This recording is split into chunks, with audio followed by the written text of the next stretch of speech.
Hello friends, 2.2 Indian Weavers. This is a second lecture on Indian weavers. Poetess Sarojini Naidu focuses the total picture of Indian weavers in the Indian community through this poem. In this poem, we learn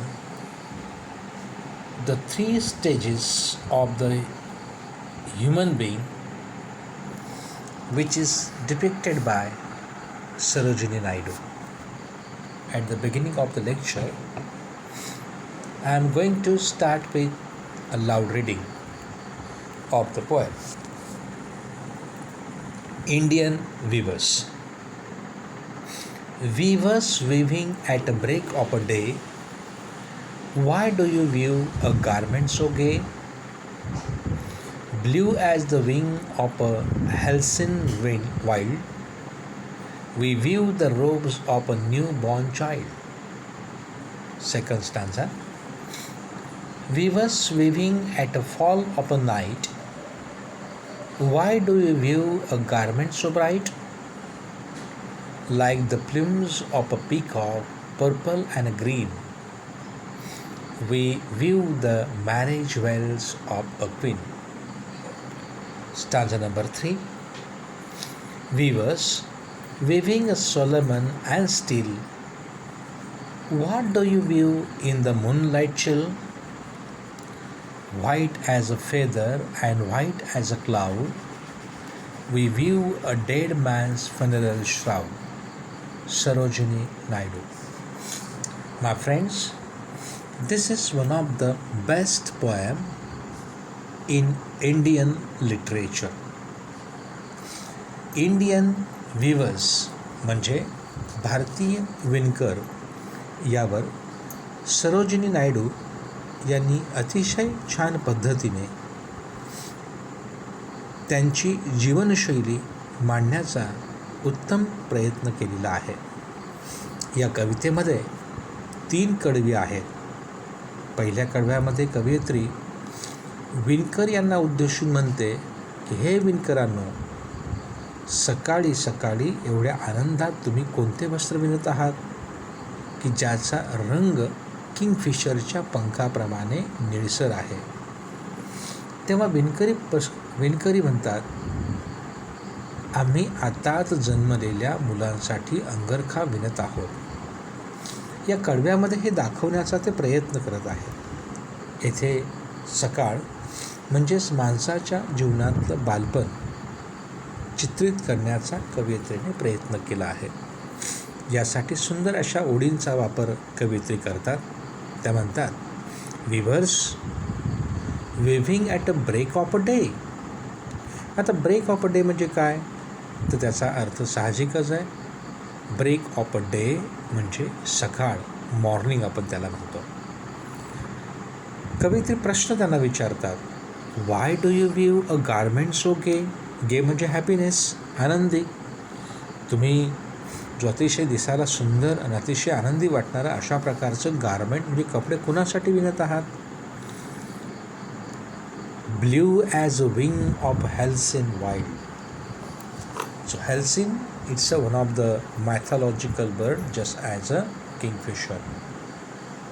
blue कलरचं सुंदर अशा प्रकारचं ज्याचा किंगफिशरचा रंग आहे त्याच्या पंखाप्रमाणे निळसर कलरचं अशा प्रकारचं कापड कुणासाठी विणत आहेत. अशा वेळेस लगेच विणकर जे आहेत ते उत्तर देतात, we weave the robes of a new born child. आम्ही नवीन जन्मलेल्या मुलांसाठी हे आम्ही विणत आहोत. कवयित्री या स्टांझामध्ये माणसाच्या जीवनातील बालपण याचं वर्णन या ठिकाणी करत आहेत. या स्टांझाचा जर विचार केला, day, gay, wild, child, these are the rhyming pairs.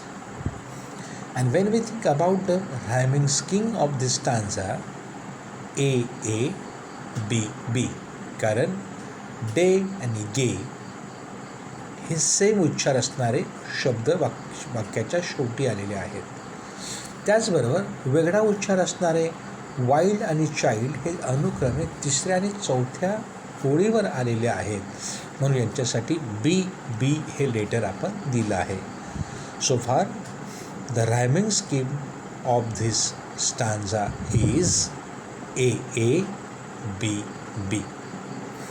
Now the stanza number 3. Weavers, weaving at a fall of a night, why do you weave a garment so bright? Like the plumes of a peacock, purple and green, we weave the marriage wealth of a queen. Weavers.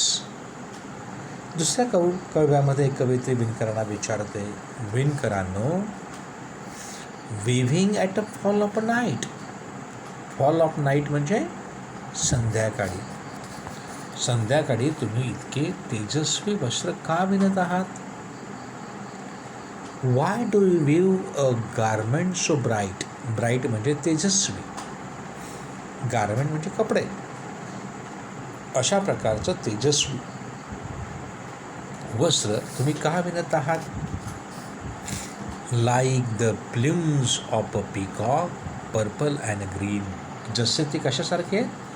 मोराच्या पंखाप्रमाणे जांभळे आणि हिरवे आहे. विणकरी येथे असणारा जांभळा आणि हिरवा रंग जीवनातील सुख दुःख आणि लढा याचं प्रतीक आहेत असं म्हणताना ते म्हणतात, we view the marriage veils of a queen. जो जांभळा रंग पर्पल आणि ग्रीन आहे, हे दोघंही जे रंग आहेत, हे रंग जीवनातील सुखदुःख आणि लढा, प्रोग्रेस याचं ते प्रतीक मानलं जातं. आणि म्हणूनच या कडव्यामध्ये आपण पाहतो, या दुसऱ्या कडव्यामध्ये माणसाच्या जीवनातील प्रौढावस्था, अडल्ट नेस दाखवण्याचा प्रयत्न या ठिकाणी कवयित्रीने केलेला आहे. या कडव्यामध्ये आपण तिसरी ओळ पाहतो, like the plumes of a peacock, purple and green. या ओळीमध्ये लाईक ह्या शब्दाचा वापर आल्यामुळे या कडव्यामध्ये simile figure of speech, simile उपमा अलंकाराचा वापर कवयित्रीने या ठिकाणी केलेला आहे. याच पद्धतीने विद्यार्थी मित्रांनो, या कडव्यामधील रायमिंग स्पेअरचा जर विचार केला, night, bright, green, queen, these are the rhyming pairs of the second stanza. When we think about the rhyming scheme of the stanza A, B, the first stanza rhyming scheme and the second stanza rhyming scheme both are the same. My friends, now we go towards the third stanza. I want to invite your attention that the third stanza deals with another significance. The poetess asks to the weavers, weaving a Solomon and a steel. Weavers weaving Solomon and steel. What do you weave in the moonlight chill? White as a feather and white as a cloud, we weave a dead man's funeral shroud. तिसऱ्या कडव्यामध्ये कवयित्री विणकरांना विचारते, एवढे धीर गंभीर आणि शांत का तुम्ही आहात? तुम्ही थंडगार करणाऱ्या रात्री चंद्रप्रकाशात काय बरे विणत आहात? जे ढगाप्रमाणे आणि मोराच्या पिसांच्या प्रमाणे पांढरे शुभ्र आहे. तेव्हा विणकरी सहज म्हणतात, we weave the dead man's funeral shroud.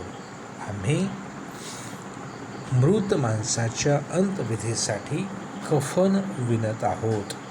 पांढरं शुभ्र कफन आम्ही विणत आहोत.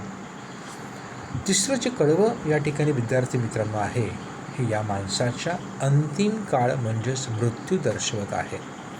या ठिकाणी विणकरी यांचा मूड दुःखी आणि शांत आहे व रात्र ही जीवनाच्या अंतिम स्थितीचे प्रतीक या ठिकाणी मानलेलं आहे. या तिसऱ्या स्टांजामध्ये आपण या ठिकाणी पाहतोय की स्टील, चिल, क्लाउड, श्राउड अशा प्रकारचे हे रायमिंग पेयर्स आम्हाला पाहायला मिळतील. आणि तिसऱ्या स्टांजाचे रायमिंग स्कीम जी आहे A B B या प्रकारे असेल. जर ही संपूर्ण कविता जर आम्हाला परीक्षेला रायमिंग स्कीम शोध सांगण्यासाठी जर आली तर आपण the rhyming scheme of the poem is A B B असं आपण लिहू शकतो. विद्यार्थी मित्रांनो, अशा या कवितेमध्ये आपण इंडियन विव्हर्सच्या जीवनाचा पट किंवा त्यांचं जीवनशैली कशी आहे हे त्यांच्या व्यवसायाच्या माध्यमातून सरोजिनी नायडू यांनी दाखवलेले आहे. Weavers are weaving in the morning. They are weaving the robes for newborn children. They are very happy. The color of the robe's dress is very compared to the blue wings of the kingfisher. Here, the blue color indicates happy mood. In the second stanza, in the evening, weavers are weaving the marriage veils for queen. It is a compare to purple and green color of the plumes of peacock. Here, purple and green color shows sorrow and happiness. In the chill, moonlight weavers are weaving the dead man's funeral shroud.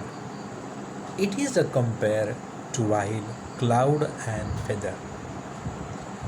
Weavers are in a sad mood, so the cloth is colorless. It means totally white. The whole poem is in AABB rhyming scheme.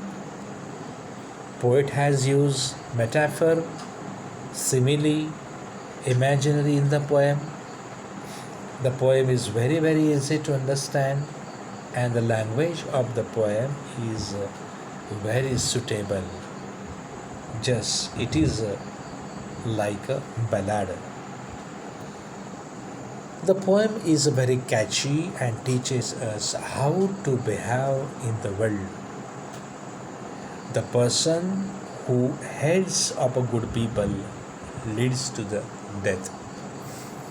In this poem, Sarojini Naidu focuses in the lifestyle of the weavers. My friends, I hope that you can also study at home very well, recite the poem, read again and again the poem, read it and try to understand by your heart.